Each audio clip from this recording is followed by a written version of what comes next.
Age. Yeah, you're here at the highlight of civilization, where I'm going to call the turn. I'm calling it today. Today's the turn toward the Golden Age. Oh, I told you we'd have to eat a pile of crap before the turn, but here we are. And, oh, I forgot to tweet. I should have tweeted out to the YouTube people. Hold on. Let me bring in some more friends here. I'll tweet this without a title. That's all you need. And while I'm doing this, let me tell you the good news before we do the simultaneous set. All right, here, we're going to get some friends. That tweet will bring in some peeps. Well, if you'd like to take today's experience up a level, and I know you do, all you need is a cup or mug or a glass of tank or gels, a stein, a canteen, jug, flask, vessel of any kind. Fill it with your favorite liquid. I like coffee. And join me now for the unparalleled pleasure. It's the dopamine, the day, the thing that makes you all feel complete. If you're a man, you're more of a man after this. If you're a woman, you're more of a woman. And if you're neither one of those things, you're more of whatever you are, too. Join me now for the unparalleled pleasure. Go.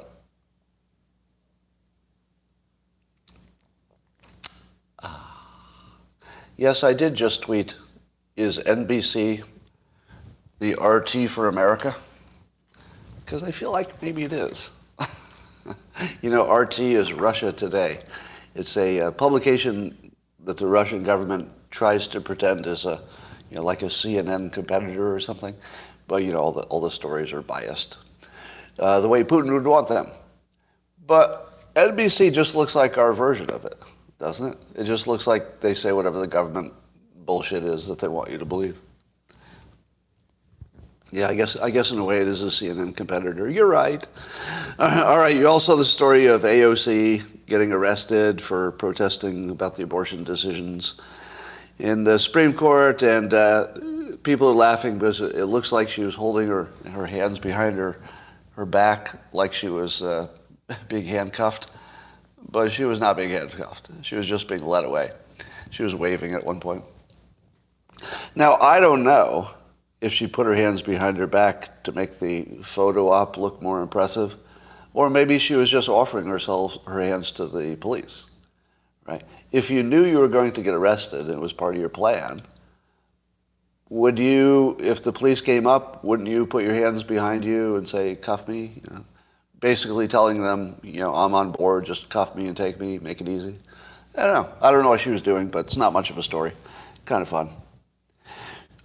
Here's one of the biggest stories in the world that you will think is not.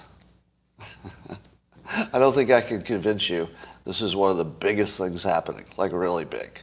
They're really a signal of the Golden Age. There's a tweet today, I guess a Cedars-Sinai doctor, Dr. Amanda Velasquez, is making the following claim, which I believe is gigantic. You will say, that doesn't seem to make much difference. Let's see who's right. Her claim is this, that obesity is not a disease of willpower. The doctor says that over 40% of the nation is affected, and not because they're not motivated enough or that they lack willpower, but because it's truly a disease. Now, that is the primary message in the book just over my shoulder, written some years ago, in which I described to the public that if you were trying to lose weight using this thing called willpower, you're probably going to fail because willpower isn't even real. It's sort of like going hunting with an imaginary gun. If you're going to use your willpower to lose weight, you're not going to lose any weight because you're not using anything. There's no such thing as willpower. It doesn't exist. There's simply choices between things. Sometimes one is better, sometimes the other is better, but you're always going to take the best choice. That's it. So the only thing you can do is make sure that the right choice looks good compared to the bad choice. That's all you can do. Willpower is imaginary. You always take the thing that looks the best to you. That's it. Now, there is addiction, and I think that food is properly considered an addiction because it's designed that way. It's designed to addict. If you manipulate the salt, sugar, fat content, you can actually scientifically hit an addiction level. There's a book by that name that teaches you how that was done. And it was probably about the time that its health just fell apart with obesity. Because once the food manufacturers learned how to make addictive food, they no longer needed to make nutritious food. See the problem? Why would you make nutritious food when you could make addictive new food? One of them makes you rich, and the other one nobody buys because they're not addicted to it. Not nobody, but you know what I mean. So when I see that the medical community can say out loud that willpower isn't going to help you lose weight, they're very close to understanding that it also doesn't exist. The reason willpower won't let you lose weight, medical community, just push it a little bit further. You're almost there. Right now they're saying, well, willpower, you should look over here. No, that's so close. You should say willpower does not exist. Forget it. Just find a way to make your good choices look better than your bad choices. That's what my book teaches.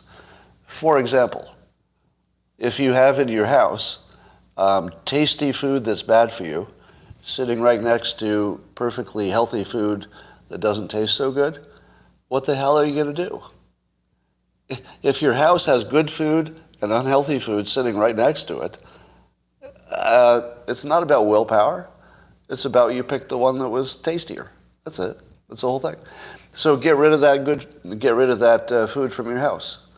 Why do you have food in your house that's unhealthy? You should go to your house and say, well, I'm really hungry. I have a choice between these two healthy things. I feel like I like this healthy thing better than this healthy thing. Done. As soon as you think that willpower is part of the process, you're lost. You might as well just call yourself fat and go die, because there's nothing you can do if that's your frame. All right, but seeing the medical community wake up to the illusion is kind of interesting. And I've said that the golden age will be characterized by people losing their illusions. Losing their illusions. That's the theme today. As people start to lose their illusions, they can be more effective. Once you lose the illusion of willpower, let me make my case. A number of you have read my book and lost lots of weight. All right, I hear people losing 80 pounds like regularly. 80 pounds. Like that's a typical thing I hear every day. Every day. And all they did was forget about willpower and just manage their choice options. That's all they did. All right. To make my case, I'm just going to ask the people who read the book and tried the method of, not using willpower, how many of you lost weight using the method? So in the comments over in the locals. So the locals, maybe you won't see it. I'll tell you what's happening over there. I was down 60 at one point. Definitely, yes, it helped. Lost 20 pounds so far, down 40. I was 75 pounds down. 30 pounds. I'm just reading the people who read the book, right? 70 pounds, 40 pounds, 12 pounds. This is not small stuff. This is enormous. Look at all the people who lost weight. I mean, somebody got divorced and lost 140 pounds of ugly fat, and that's quite an accomplishment. 60 years and 140 pounds. All right. Amazing. All right. So medical science is catching up to cartoonists. And that's not even a joke. Like, that's actually literally true. Medical science is just sort of halfway to catching up to cartoonist writes a book. And that's true, right? That's not an overclaim. Because I do have experience as a hypnotist, and hypnotists know that willpower isn't real. It's just the medical community hasn't figured it out yet. All right, here's a story that, this is what I call the wink from the simulation. A wink from the simulation. This is how you know that you live in a constructed reality that has some jokes built into it. All right. So this story is apparently real. Some K9 units found a bunch of money that had been stolen from the Cadillac Lounge in Providence. Now, I believe that's a strip club. Fact check me on that. That's a strip club, right? And I think all the money they found was in singles, which is funny. But that's not the funny part of the story. It's not funny that it's a strip club. It's not funny that they got robbed. It's not funny that K9 units found the money and it was mostly in $1 bills. What's funny is that the owner of the Cadillac Lounge, his first name is Dick, his last name is Shappy, Shappy. And if you said it quickly, he's been making Dick Shappy for a lot of time. Yeah, have another drink. If this drink and this naked woman doesn't make some Dick Shappy, I don't know what will. Yeah, it's making a lot of Dick Shappy right now. I don't know. This is just a gift from the simulation, and we should just enjoy it. Just enjoy it. Okay. There's some fake news on Fox News, courtesy of Tom Cotton interview. So Tom Cotton says Democrats think Americans who are struggling with $4.50 gas can afford a $65,000 electric car. Good point or bad point? Go ahead. Good point or bad point? Do you think do you think Democrats are kind of on their own planet because they think that people who can't afford gas could buy a $65,000 car? Good point or bad point? Well, as Democrats were quick to point out in their criticism, here are some costs for electric cars. Now, the $65,000 might be referring to more of a Tesla situation, but here are existing electric cars that the Democrats say you can buy. Now, remember that we're comparing this to the Tom Cotton quote with $65,000. Chevy Bolt, I'll round up, $27,000. Nissan Leaf, $29,000. Mini Cooper, $31,000. Mazda MX, $35,000. Honda Kona Electric, $35,000. So is Tom Cotton correct that electric cars don't seem to be the right answer because they're so expensive? Or is he incorrect that really he doubled the price of these, and if you looked at an ordinary car, that it would be somewhat affordable? Now, I would argue that if you're buying a car in that $30,000 range, that would be average. Let me confess in public, I don't know what average is anymore. I've been rich for too long. Sorry. It's sort of a blind spot I have now, but intentionally. Don't ask me what a quart of milk costs, because I haven't looked at a price in a grocery store in 25 years. It's sort of the first luxury you buy. By the way, if anybody's ever had the experience of going from poor to not poor, and you started thinking, what luxuries can I get if I have money? The first luxury, by far, is not looking at prices of just ordinary things in the store. If I go buy light bulbs, I don't look at the price. That is my luxury, and it's amazing. It's amazing. If you didn't think getting rich is a good deal, probably most of you thought it was a good deal. But it's weird that the best part of it is something you don't think of. Like you think, oh, I'm going to get my yacht and my nice car and my nice home, and those are great. Those are great things. But not thinking about the price of stuff for ordinary everyday stuff is just an amazing, mental vacation. It's amazing. So anyway, a little digression there. Sorry about that. I don't know. I think I'm going to call this fake news. I'm going to call this fake news. Would anybody disagree with that characterization? Because if you really can buy an electric car for 30-something thousand, I think it's fake news. Right? And by the way, I wasn't really aware of this because I don't follow electric car prices. I didn't really know. Now, if you're calling it hyperbole, I'll accept that. And let me say again that I think Tom Cotton is one of the strongest candidates for president. If Trump doesn't run and it's another Republican, I'd probably look at him the hardest. But I would love to see him get a little bit closer to the factual reality. It would make me feel a little more comfortable. He's got plenty of material. I mean, how hard is it to argue against Democratic leadership? That's not hard. You don't have to pick something that could be fact-checked.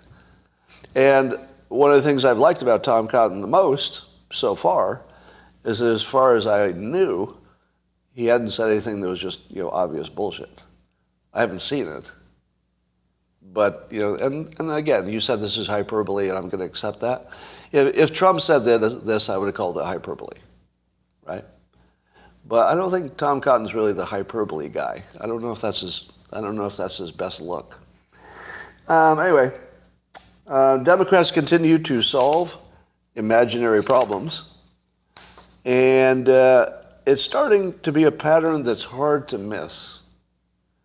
All right, I'm going to mention a few and see if the pattern starts to take form in your head. So here are some problems that the Democrats have decided to solve. So they passed in just the House their Respect for Marriage Act, which would codify into law that it will be legal for interracial marriages to continue and for gay marriages to continue to be legal. Now, let me ask you this. Let's just deal with interracial marriage first. I have been alive for 65 years. I have lived in some very Republican places. I have dealt extensively with people all over the political, landscape, from the farthest of the right to the farthest of the left. And I talk a lot about politics and issues and stuff. In my 65 years, I have not met one person, not one, who is opposed to interracial marriage. Have you? Have you ever met even one person who is opposed to interracial marriage? Look at all the answers go by, and a lot of my followers are retirement age, etc., and even they haven't heard of it. Do you think it has something to do with the fact? Let's talk about Republicans here. So we'll just talk about Republicans. Do you think it has something to do with the fact that Justice Thomas and Mitch McConnell are in interracial marriages? Come on. Like, two of the most important Republican figures are proudly in interracial marriages. Does anybody care? Does anybody care? I've never seen it. I've never seen it. In my whole life, I've never seen one peep. And we live in a world where people complain about everything. We complain about everything. But not one person in 65 years has ever said to me, I got a real problem with this interracial marriage stuff. Never. Not once. Now, you did hear people saying, oh, maybe you don't want to get into that situation because it will make your life harder. That was an opinion you used to hear. But nobody said there's something like morally, ethically wrong with it. I never heard that. So that's an imaginary problem that the Democrats have solved. How about their other big project is trying to prevent another insurrection like January 6th. They're trying to prevent another January 6th insurrection. That's right. One of their top priorities is to prevent something that didn't happen from happening again. I'm not making that up. There definitely was no insurrection, no unarmed insurrection. That didn't happen. So all of their work, they would say, is not even so much about what happened. It's more about making sure it doesn't happen again. Literally, their top priority is to make sure that a thing that never happened and really almost couldn't happen won't happen a second time. I'm not making that up. That's a purely imaginary problem. How about all the effort they spent looking into the Russia collusion hoax? 100% not real, and it was their top priority for, years? Completely not real. absolutely made up, and they made it up. It wasn't like they got fooled by it. They made it up. Imaginary. How about, I don't know about this, but according to MSNBC, an article there, they believe that the Iran problem in terms of nuclear was solved, that Obama solved it, and that Iran was totally out of the nuclear arms making business. And that, here's the weird part, MSNBC is saying without embarrassment that the Iran situation was solved, but Israel was not aware of it. That's a category I'd like to create. I'd like to create things you would have to believe in order to also believe the dominant Democrat narrative. So in this case, the thing you would have to believe to buy into their narrative that Iran was a solved problem, you would have to believe that Israel, that the country of Israel was not aware that the problem had been solved. Their single biggest risk of extermination, really, literally, if there was a nuke dropped on Israel, it'd be game over. Their number one, I would guess, their number one biggest issue in the world for which they have embedded spies, they're watching everything. There's nothing that could be of more interest than Israel. Was that a fair statement? Because normally that would sound like hyperbole, right? But I feel like I could say that Iran is the number one biggest problem for the Israeli government, right? I mean, they got tons of other problems, but that's got to be number one. So in order to follow the MSNBC and Democrat narrative, you would have to believe that the entire government of Israel was unaware that the number one biggest problem in their reality had already been solved. Not only had it already been solved, but according to the Democrat narrative, they unsolved it with Trump. They took a solved problem, and Netanyahu, the biggest hawk, decided to unsolve it and create again a nuclear problem. That's actually what MSNBC is trying to sell you. Isn't that just like it? Don't you just shake your head and say, how does anybody believe this? And the answer is, their consumers do. Otherwise, they wouldn't be in business. There are enough people who believe this that they can get away with it. It's completely made up. The Democrats are working almost entirely on imaginary problems. Can you think of a signal that we're entering the golden age? I can't. I can't think of a better signal that we're entering a golden age than the fact that our government is forced to work on imaginary problems. Because if they don't work on the imaginary ones, they don't have enough to do. They don't have something to argue about. They literally have to create imaginary problems because civilization has reached the point where we fixed the real ones. It's true. How about our energy problem? What caused our energy problem? Fake news.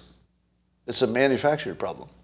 If the fake news had not convinced us, to get rid of all of our, or convinced us to, let's see, first of all, the fake news convinced us that Germany was not at risk from Russian oil actions, right?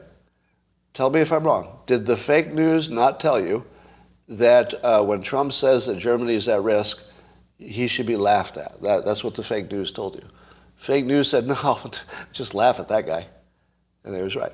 That's a problem that was caused by the fake news. If you think that the problem was caused by bad management, no, the management follows the news. The news is the tail wagging the dog.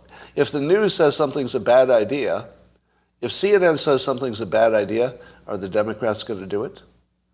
No. No, they can't. If CNN says it's a bad idea, Democrats can't do it. They can't. So it's not that the Democrats don't have any control. CNN does. Now, it might be that the Democrats are controlling CNN. That connection, certainly seems likely. But if you're looking for the root cause, the one thing you could fix that would fix everything is going to be the fake news. So I think the fake news is behind our energy problems because, climate panic, etc. Let's see what else the fake news is causing. I made a list here. Well, actually, let's do this. Let's talk about things that are trending well and then not trending well.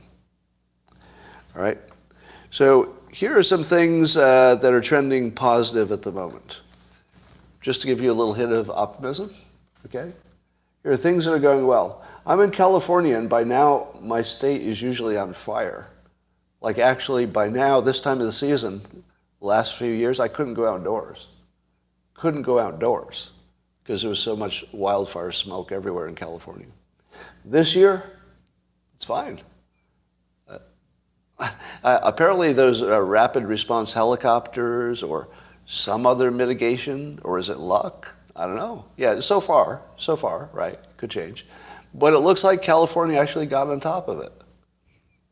And if Newsom had anything to do with that, I don't know if he did, but I would give him credit if he did. Yeah, it might be the Chinooks. You're right. So they got rapid response helicopters. Maybe that makes a difference. I believe energy costs have topped out. Am I right? It looks like gas topped out. Maybe it's sort of drifting low. It's the top you worry about. If you hit the top and start drifting in another direction, you're fine. You just have to worry about new tops. If you don't hit any new tops, you're fine. So energy, I think, is trending in the right direction, finally. We are decoupling from China. That trend is looking good. Maybe too slow, maybe too fast. I don't know. But the trend is right. We've got nuclear energy is now back in, back in good favor. That's an amazingly good trend for everything, especially climate change, if you're worried about that. The supply chain issues have topped out. Have they not? There are fewer ships waiting to be unloaded, and people have figured out enough workarounds at this point that the supply chain problem is not over by any means, but I think it topped out, which means it's going to drift back in the right direction. How about the Ukraine situation? Well, in terms of spending, it's out of control, but in terms of it likely to go nuclear, I'd say not really any chance of that. So I would say that the risk of nuclear war from Ukraine is now trending not really. You might disagree with that, but I think that risk is sort of mitigated at this point. Because Russia will get enough out of it that they don't need to do anything crazy. I think the pandemic, as annoying as it is largely managed. We're largely past the pandemic. With all the problems that still linger, but largely we've pushed it into endemic territory. Let's try to keep it there. The stocks are up. I don't know about today, the last few days. Let's see what the stocks are doing. Stocks. You've probably already told me in the comments before I could do it. The S&P is up. S&P is up. But I think there's a 15-minute delay, so maybe it's not really up. But I think stocks have been good the last few days. Jobs are still good. That's a lot of stuff that's good. The stocks are in the toilet. We're only talking trend, right? The trend looks like the stocks have stopped falling. Would you at least agree that they've stopped falling? Because I believe that the Fed is starting to make the right moves and tightening up, and we're not spraying money like we used to, except for Ukraine. Bitcoin's up 2%. I don't know about that one. All right, so here's some things that are not trending right. All right, not trending right.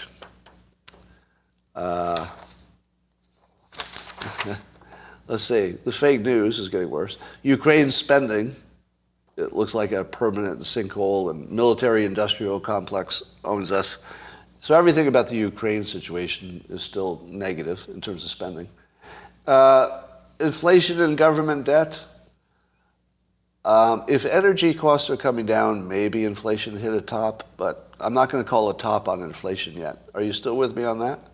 Would anybody call a top on inflation already? I feel it's like just early for that. I see one yes, lots of no's.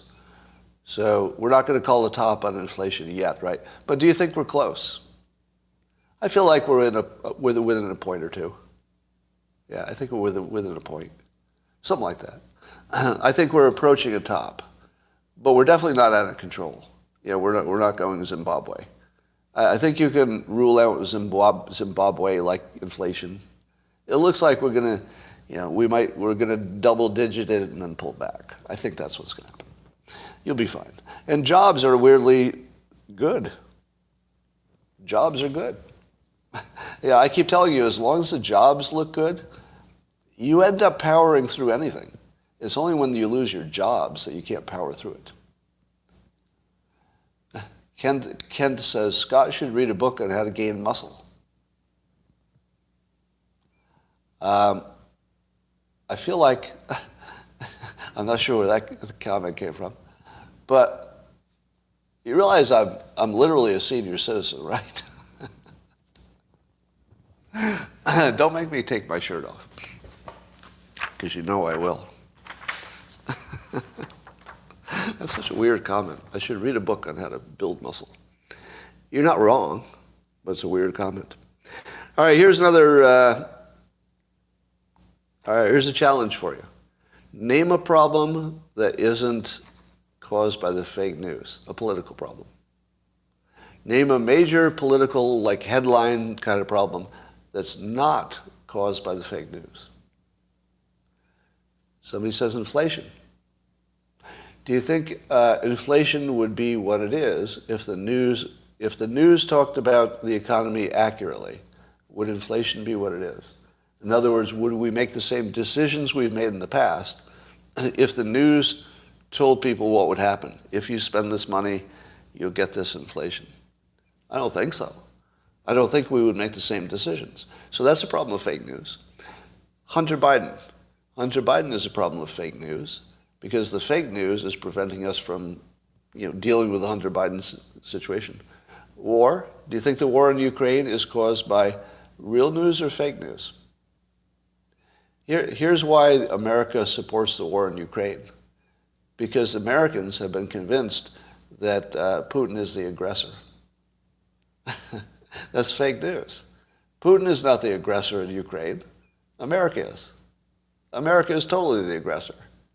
Did you know that? Now, some of you know it, like because you're more news, saturated. You're more likely to look. The people who watch this live stream are a little bit more likely to have more context. But I don't think most of the public knows that we're the aggressor in that war. Putin literally is acting defensively.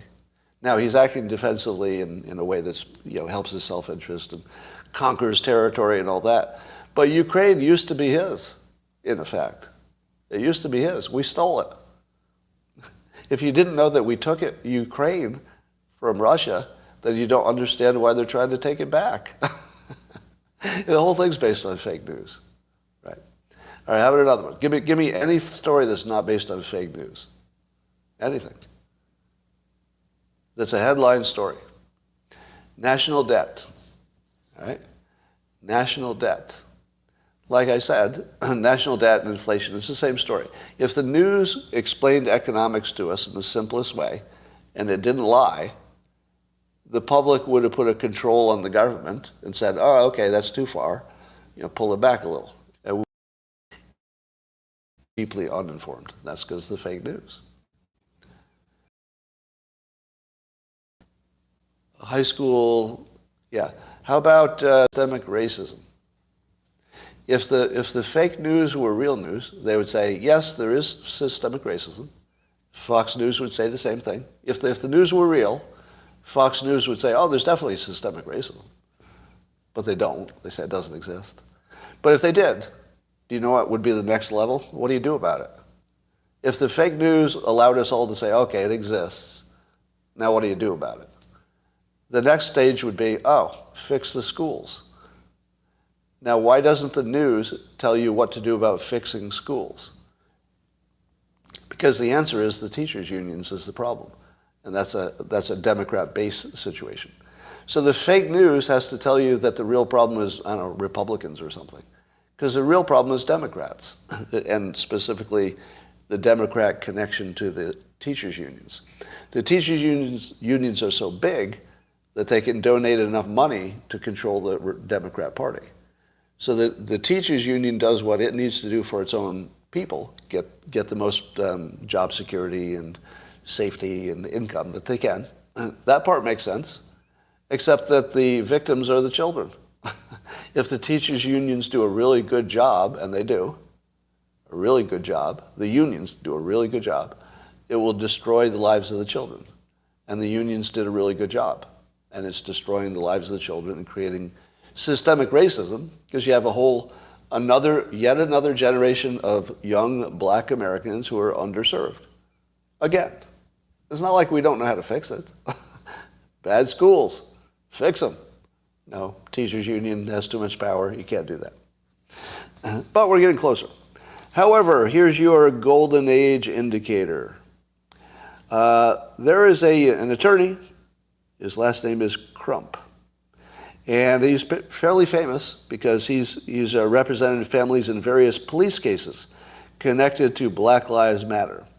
So Mr. Crump is well known as a Black Lives Matter supporter type. He represented families of Trayvon Martin, Michael Brown, Breonna Taylor. I mean, these are the most famous names in this space, right? Jacob Blake and George Floyd, among others. And so you know who he is, right? All right, so I think this matters. Give me a check on this. I'm going to tell you his race. I think it matters to the story, but maybe it shouldn't. I'm checking myself right now. Does it matter to the story? All right, tell me if I'm a racist for mentioning this. He's black. I think it adds to the story, but I might be just throwing something in there that doesn't matter. You decide. Here's the story. So now you know who he is. Here's what he's doing. There are some parents who are suing the Baltimore school district for taking their money in taxes and providing no benefit to the community. In other words, the lawsuit says the school system is so broken, it's literally a zero. Doesn't do anything for the community. So you're taking our money, you're providing zero in return, and we're suing you. And Mr. Crump, the person who is identified for supporting Black Lives Matter and all things of that nature, has joined the lawsuit. He joined the lawsuit. So there's a big supporter of Black Lives Matter and the black community, and he just said, yeah, you're right. It's the school. It's a little story that might be a big story, or like an indication of a turning point. If you can get people at the quality level of this Mr. Crump, if black leaders at this level, I mean, he's highest level of capability, right? If people at that level can correctly identify the problem, we're in good shape. The problem is that they're looking in the wrong place. And they just turned and said, wait a minute, maybe the problem's right here. We can all get on the same page if that's the problem. Because the Republicans are locked and loaded and ready to do something about schools. If you saw the statistics for the Baltimore school district, it's almost as if there's no school. That's how bad the performance is. It's very close to not actually having a school district. It's that close. I mean, you think that's an exaggeration, but so many of the people have a grade point average under one, that's basically completely broken. Now, you need somebody who's got this kind of credentials that Crump has, where you know which side he's on. You know what side he's on, right? There's no doubt about what side he's on. And I'm on his side. So I'm on his side. So, Mr. Crump, I join you in this completely, right? And if you can use your lawyerly skill and power to just break this thing so we can fix it, I'm totally on board. So go get it done, Mr. Crump. Good for you. All right. And that, I believe, brings us to the conclusion of the best live stream in the history of live streams. Now let me ask you this question. Have I made my case, or are you beginning to believe that there is a turning point that's happening right now? It's hard to recognize because things are so bad. But, it's like darkest before the dawn situation. But there are a lot of big, big things that just turned. And I would argue that even some of the things you think are continuing big problems, maybe they're not. Maybe they're not. The one I like to point to is illegal immigration. Completely out of control, right? But coincidentally, it lines up when we have the greatest need for labor. I don't know. Maybe it's a self-fixing problem. Need more labor? Illegal immigration is out of control.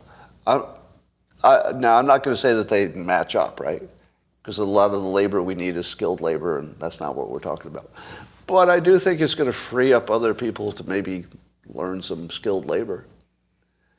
And let me be clear. I'm not in favor of any illegal immigration. To me, the correct amount is 0. But we should have a system that recognizes that when the economy needs more, we open it up. When it needs less, you tighten it up. That's easy. It was easy to know what to do. It's hard to get there. Your food bill disagrees. I don't know what that means. Labor participation rate is 62%. Well, that's voluntary. We do need foreign labor if the people here don't want to work for whatever reason. Yeah. Have you ever, I had this experience the other day. I was in the park. There were a lot of people there for an event. And I looked around and I asked myself, what percentage of all the people in this park work? Have you ever done that? If you work for a living, like you've always worked, I've worked since, I don't know, I think I've worked consistently since I was 10 or 11 years old or something. I don't think I ever didn't have a job from about 12 years old. And so I only know working. I don't know anything else. And I stand in the park and I look around and I think, yeah, half of these people don't work. So you got your seniors, your stay-at-homes, your between jobs, your kids, your students, although I'll call students working, in a way. College students, I'll say, are working. Somebody on local says, I only agree with you 58.8% of the time, but you come back for the optimism. I think I'm the only one who does optimism. Am I wrong? About the world. Can you name anybody else who does a live stream in which they even point out anything is going right? I think I'm the only one. And it's really tempting to talk about the things that are going wrong because those are the headlines. But it's easy to forget that I think we turned. I'm going to call the turn. So I know I haven't convinced you, but I'm going to call it. We're in the turn. We're entering a golden age of medical miracles. We're going to Mars. Then the nuclear energy business is unstoppable at this point, including the Generation 4 that will be the safest yet. Ukraine's the only thing I'm worried about, and that's just because the military-industrial complex has just stuck a needle in us and is bleeding us as usual. There's got to be some way to fix that. But if we get the Ukraine spending part under control, I feel like we're in for a run. Let me tell you this: I don't give advice for investing. So if you were to invest based on what I'm going to say next, don't blame me, because I'm not recommending anything. However, I would feel sorry for anybody who doesn't own stock at the moment in the United States. If you don't own stock in the United States as of today, I feel like you're gonna feel bad about that at some point. Now, don't buy stock because I said so. It's just a prediction. It's not a recommendation. Has my opinion on Bill Gates changed because of all the farmland? Can somebody explain why Bill Gates buying farmland is bad for anything? Please? Okay, is there something about that story I don't understand? Because I can't think of anyone I would rather own farmland than Bill Gates. Maybe Elon Musk. Maybe Jeff Bezos. If you told me, who do you want to own all your farmland, I would say one of our billionaires. But one of the good ones, right? Now, I consider Bill Gates one of the good ones, not for his personal life. That's his business. I don't care about it, right? Don't care about his personal life. I also don't care about everything he did before he turned to full philanthropy. I also don't care that you think he was wrong about the pandemic, right? That's not the category. The thing that I believe is really obvious is that he's not in it for the money. To me, that is so blindingly obvious that I can't even consider the other opinion. How many of you think Bill Gates is still, as of right now, in it for the money? What do you think? Do you think he's in it for the money? Power. No, Bill Gates could have been president. He doesn't want power. He could easily have been president if he wanted to. He could have bought his way in. Now, he doesn't seem to be power recognition, maybe, in the sense that being known as the best philanthropist would be kind of cool. Yeah. But I don't, he may, eugenics. I think here's the other least likely thing, that Bill Gates is like a secret eugenicist.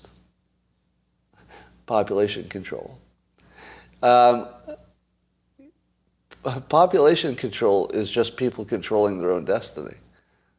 Do you have a problem with Bill Gates thinking that people should control their own destiny and how much population or how many babies they have? I mean, I'm not sure that that's evil, giving people power. Let me tell you, if Bill Gates buys up all... By the way, can somebody... Nobody ever completed the thought. What would go wrong if Bill Gates owns the most farmland in the United States? What? And then what? What goes wrong? How does that turn bad for us? Because if you ask me, the most likely person to figure out how to grow crops without traditional fertilizer and irrigation would be Bill Gates. Can you imagine anybody more likely to find a way to use the farmland in the most productive way? I can't think anybody would be better at that, except Elon Musk, if he were in that game. I'm projecting good motives because those are what's obviously in play. So I'm not imagining something without evidence to imagine it. I've seen no evidence that Bill Gates has bad intentions. Never. I've never seen one suspicious flag. Now, there is evidence that maybe he's been wrong about a few things, right? But that would just be everybody. We've all been wrong about a few things. So you talk about pushing the vax and you don't like that. The worst case scenario is he was wrong. That's the worst case scenario. Not that he's evil. How do you even get that motive out of him? Can somebody give me an idea of anything he's ever done that would suggest his motive is bad? What has he ever done that would suggest his motive is bad? No, overcharge for software, right. Now, he's left that business behind. I'm talking about his philanthropical stage. Now, Epstein's Island is his personal life, and again, I'm not condoning or supporting it, right? There's nobody here to support his personal life. Can we agree? Let's agree on that. There's nobody here to support Bill Gates' personal choices. That's his problem. Working with China on nuclear. Do you know why Bill Gates would be working with China on nuclear? Because the United States won't let him. There were things that China would let him do in terms of trying new technology that you couldn't do in America for a while, but I think that may have changed. I think the company he backs, is it Terra Power or something? Whichever one he backs, I think they've got an American project going now. He is one of the CCP's chief co-conspirators. But those are all like generic. Do you have a specific problem with him? Infertility shots for Africans. Do you think do you think that Bill Gates was suggesting people be vaccinated without their approval? I don't know what that story is about vaccinations for Africans, but I'm pretty sure that wasn't supposed to be without their approval. If you thought that, maybe research that a little bit better. Right? Giving people options never feels evil to me if you're fully disclosing what the option involves. Now, if you're saying that there were people who died because Bill Gates was promoting some vaccinations and then it didn't work out, maybe. I'm not even sure I would hold that against him. So the trouble is when you're operating at his level, you either say nothing, which would be a huge waste of capabilities, or you say something, and sometimes you're wrong. And sometimes people die. It's like he operates at the level of a president. Because if a president makes a bad decision, people die, right? But do presidents ever make bad decisions where people die? Yeah, even the ones you like. Even the presidents you like make decisions where people die. So if Bill Gates did something that he thought was going to be a good idea and it turned out to be a bad idea, I would say that's a bad situation, but that is no evidence whatsoever of Bill Gates' intentions or capabilities or anything. It's just something didn't work out. Shit breaks, right? He does a lot of stuff. If everything he did worked, I'd be more worried about him as being Satan, right? Like, at least we know he's human if he makes some mistakes. And they could be big mistakes. But remember, everything he works on is huge. Everything Bill Gates is working on now in this part of his life is gigantic. It's like water quality and sanitation in Africa. These are big, big things he's taken on. Climate change, right? If he gets any one of those wrong, a lot of people are going to be dead. But here's my take on it. I would rather go with his guess, even knowing he's been wrong. I would go with his guess over a politician's guess every time. And again, anything you want to say about his personal life, I'm not going to have any argument about that. You can like it or dislike it. That's his life. It's his problem.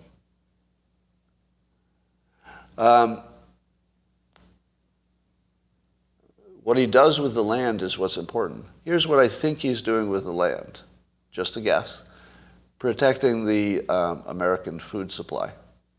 I think that's what he's doing. I think Bill Gates is single-handedly, with a few other billionaires, I think they're buying enough land that no matter what went wrong, he could plant enough crops to make up the difference. Because I don't think what he's buying is all used, right? A lot of it would be unused. Imagine Bill Gates saying, looks like we're going to run out of wheat in a year. How many tractors could he put on his land in a year if he needed to? If you're one of the richest people in the world. I feel like he's created an emergency food supply. He's just not saying it out loud. What else could it be? Now, it could be just an investment because, you might think farmland will be worth more, especially because of climate change or whatever. Could be that. You say he's creating an emergency? Why would he do that? It's far more likely he's creating a solution than a problem. I don't know. Zach says, if we're a smart man, Scott, you are misinformed. Zach, how would you distinguish between me being misinformed and you being misinformed? What would that look like? So I give my opinions in public every day, Zach. Do you do that? Do you have the entire world fact-checking your opinions, Zach? Because if I make a mistake, people are filling in the blanks as soon as I say it.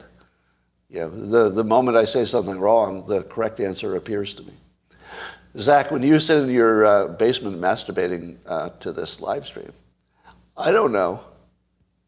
I don't know if you're right or wrong, and nobody's fact-checking you. So you can sit there with one hand on the keyboard and the other hand on your tiny little cock, And you can tell me that I'm misinformed because nobody's fact-checking you. No. No, just sit in your little basement there, Zach, and go nuts. People are still trying to get under my skin by telling me my ex-wife is having fun. Who doesn't want their ex-wife to have fun? Like, what kind of a monster am I? Since people are bringing it up in public, let me give you an update. I'm fine.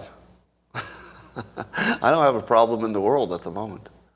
I mean, I can't even think of one. My health is pretty good. You know, the economy's turning around. I can't think of a problem I have in the world. Honestly, literally, I can't think of one. I mean, I have like small annoyances. I don't have a problem in the world. Can you say that? So whoever it is that was just trying to mock me for my personal life, is that what your life looks like? Do you wake up in the morning and not have any problems? Because I did. I woke up this morning, I didn't have a fucking problem in the world. Nothing. Yeah, I don't even have a water leak today.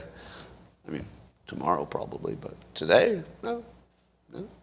I'm probably as free and as happy as I've been in a long time. And my ex, you know, I try to avoid all information because, you know, you need that to sort of process your new life. But from what I understand, she's absolutely killing it. So, I mean, who knows what the reality is. But if you were to judge it on paper, she is upgraded in the best possible way. You know, it's hard to have a bad feeling about a divorce if both of you come out ahead. And, you know, now it's like, sort of like it's a year after, you know, we started talking about divorce. So basically it's a year, it's over for a year for me, essentially. But I think we both came out way ahead. I mean, without getting into details about either of our lives, as far as I can tell, we both came out ahead. And I think we both enjoyed a lot of parts of the marriage. So if you had a marriage with a whole bunch of good parts that I genuinely enjoyed, but there were bad parts, you know, more toward the end, and then you say, let's do something else. I don't really understand why anybody thinks they can mock me for upgrading my situation. Why do you think that I lost? Why do you think she lost? Why couldn't we both come out ahead? Because I think that's what happened. I think we were two reasonable people who said, you know, getting together made sense, and it did. And then when we said being apart made sense, we both upgraded. Right? Now, you only lose when you shoot a movie with Alec Baldwin. Boy, that certainly brings new meaning to the word shooting a movie. Maybe it's time for Alec Baldwin to shoot a movie instead of a co-star. Yeah, the trolls only conceive of lose-lose because they're losers.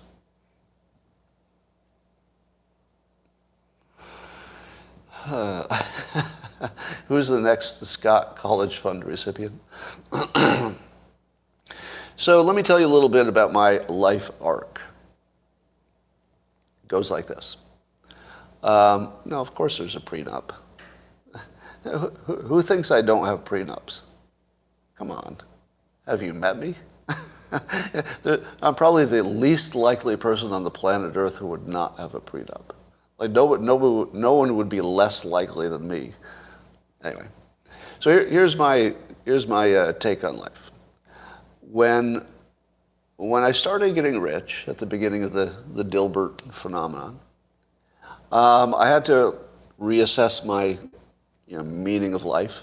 You know, everything changes when you go from seeking resources to having resources. Like all your decisions and priorities have to be readjusted, right? And one thing I promised myself is I didn't want to die rich because that would look like failure to me. Dying rich looks like you really fucked up. Getting rich and using it productively until there's almost nothing left when you die, that's a win. Because if I'm just sitting on my money and there are people out there starving, what did I do? Did I make the world better by sitting on a pile of money while people are starving? No. So I pretty much am always looking about how, the good news for me could be translated into direct benefit to other people. So how many people have I made millionaires? Quite a few. Quite a few. If you count ex-wives and ex-relationships and people I've helped and their kids, and how many houses have I purchased for other people? I'm not going to give you a number, but trust me, you'd talk about it if I did. So, and I'm talking about, family members and stuff, helping out. I'm not talking about buying a whole house necessarily, but helping out. And there are just, I don't know, hundreds, maybe thousands of people I've helped directly. Now, I try to not just spray money into charity. I try to help in some direct ways that make sense to me. Usually people who are close to me, etc. So my goal is not to die rich. And so when people try to guess my net worth, they tend to be way off. Because I always say, well, that's what it would be if I didn't use it or give it away or get married or have any charitable impulses whatsoever. Yeah, that's what it would be, but it's not. That's what it would be. But I wouldn't want it to be that because I would feel like a loser. If I had every penny I'd ever earned, like still, I would just feel like the biggest loser. David says, I created life. I give that to you. I think if you created a life, whether you're father or mother, if you created a life, you beat me. You did better than I did. I chose to support life that was already here. That was a conscious decision. And in a number of ways, I've managed to do that. So to me, that feels better. To me, creating life wasn't my calling. But we need people to create lives. So if I did something with my money that was good for the world, and what you did was have a child, that's about a tie. I'm not sure I'd say, oh, I did better than you because I gave away, or I productively used X dollars. Yeah.